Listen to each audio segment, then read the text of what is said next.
ये आपके सामने है एक ट्रांसफार्मर किट। ट्रांसफार्मर दो किस्म के होते हैं, एक स्टेप डाउन ट्रांसफार्मर होता है, एक स्टेप अप ट्रांसफार्मर होता है।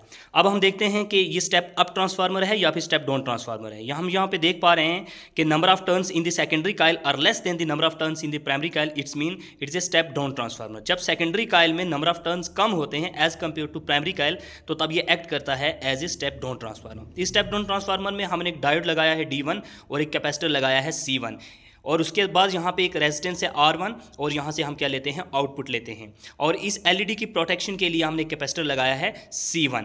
और अब हमें देखना है कि इस सर्किट के अंदर आउटपुट हमें मिल रहा है कि नहीं मिल रहा है। और उसके लिए हमने क्या किया, इस स्विच को जब प्रेस किया, जब मैंने स्विच को प्रेस किया तो एलईडी क्या होगी, यहाँ पे जलना शुरू होगी। तो मतलब ये हुआ कि हमें यहाँ से आउटपुट मिल रही है।